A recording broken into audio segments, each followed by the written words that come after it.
I noticed you said in a video that 2017 was the worst of your life. And that really stuck out to me. And I was like, whoa. I don't know if you want to talk about that, but I was really curious, like, what was going on in 2017? There's a lot of stuff, a lot of like YouTube stuff and everything, trying to figure out what I wanted to do. Like that thing of like climbing the hill and then getting there and be like, what else can I do? What now? Yeah, and feeling very aimless. There was a lot of like stuff with people in my life that had changed very drastically. A lot of friendships, a lot of stuff like that had just gotten very weird. And then by the end of the year, I just felt so drained and exhausted and miserable. I didn't really know what was going on. And that's why the whole like PMA thing started, because I was going into this year, I was like, I'm going to make it positive. I'm going to change my mentality and just work towards a better me. So what does PMA mean? Positive mental attitude. And what is that?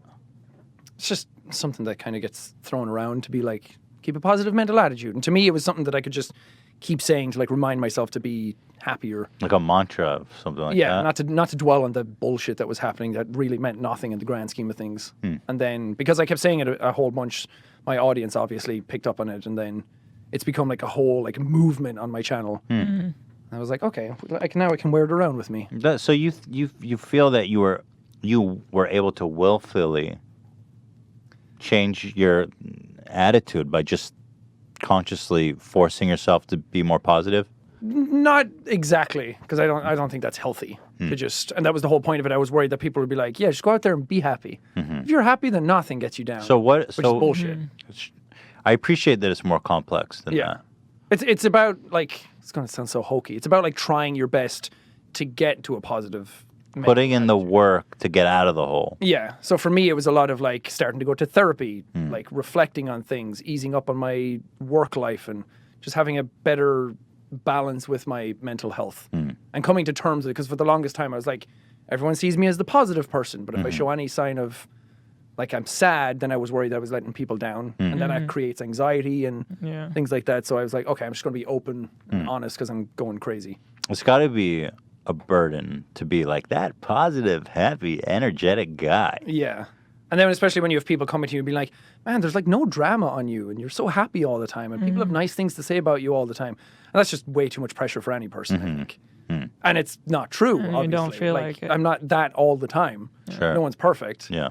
So then just, I don't know, trying to reconfigure my brain again. I just get to a better place. And because there was a lot of stuff that was like, that meant nothing. It was a lot of very tiny things that kind of build up that mean nothing. And then you get miserable about them for no reason. And then because I have so many people who come to me talking about their mental health all the time, I figured that let's do something better with it. That's why you start doing the monthly charity streams. And then this is like the hashtag for it every time. And try and turn things into a positive, I think. Try and work to a better life. God bless. Who has time and energy to be miserable? Me, sadly. No, I'm in the same headspace you are. I really like what you said. It's not about like, hey, I'm happy now. Yeah. It's about you have to make the changes that you know you need to make to get there. And I think a lot of YouTubers suffer with that because they have everything they need, technically, or everything they've always wanted. They have no excuse. It's like, why? It's like, I have no reason. And worst of all, a lot of the fans or people that watch are like very judgmental about like, what the fuck do you have to complain about? And that's the thing, when your finances are taken care of and you're your own boss and you're doing a job you love, all that's left is emotional issues. All the things that you have left to worry about are stuff that's all in here. And your brain says a lot of shit to you that is not useful at all. And on top of that, millions of people having an opinion about you that you've never met. Yeah. And you have to be their advocate for their mental health a lot of the time as well, and make sure they're entertained and keeping a check on them and making sure people are okay. And that's why, like, after a while it gets to you, but yeah, nobody can go out there and just be like, okay, I'm going to be happy today. Hey, yeah. Because you're a fucking psychopath if you do that. Yeah. But as long as you're trying, like if you have a shit day, it's fine. Sit in the shit day. Allow yourself to feel shit. Get it out of your system and move on to the next day. If that's shit, keep going. If you have a shit month, a shit year, keep going. Eventually that day will arrive where you're happier. And it all, like, that's the thing everyone always says, like, people get bullied in high school and then they grow up and it's like, yeah, that really meant nothing, did it? Yeah. Sure. Right. I mean, it leaves some scars if it's bad enough, but then at the end of the day, it's like, no, you kept going, you kept fighting, Mm-hmm. and you're at a better place in your life. God bless. I love it. No, I've been legitimately depressed for like probably 2 years, and we're just now I'm starting to like address it, and that's part of why we're not posting videos on H3, because we were just doing too much shit, and I was like working every day, and like it was getting between me and Hila. And you work from home I didn't as have any well. hobbies. Yeah, exactly. Your free time and your leisurely time are mixed up because you work from home, and it's just so bad. Yeah. You know, you can only take it for so long before you're like, I'm just gonna disappear forever, or I'm gonna address this. And I think that's the problem with YouTubers, is that when you're on that treadmill and you're constantly working towards it, you feel like if you fall off, you're never going to be able to get back on again. It's really not true. No, it's not. And you can see channels like Shane Dawson, who had like huge popularity a few years ago. He didn't disappear or anything, but it's definitely not what it is now. Yeah. And now it's fucking huge again. Yeah. Like the biggest he's ever been. Yeah. Same with Philly D. He was big, Right. went down, now he's huge again. I mean, the one that's great. Well, those guys stayed active. The one that always blows my mind is JonTron. Like, he doesn't even fucking post a video for a year. You know what I mean? And he comes back, and everybody's still there, still excited for his content. So it's very much that myth has been busted. Yeah.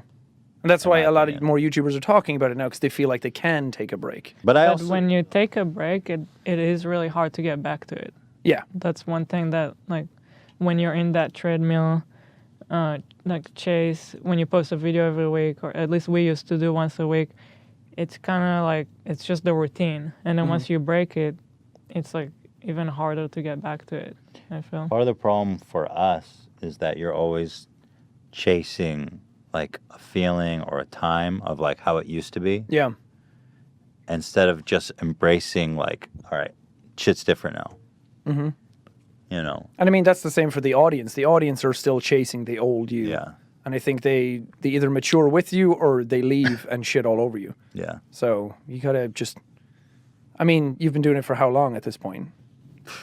I don't know, 5 years. Yeah. You're not even the same long people time. you were at Yeah. 5 years. Yeah. Every person changes like every 3 years. So Yeah. So I think part of what's really important for us is just to be like, okay, that era is done. Like it's a whole new era now.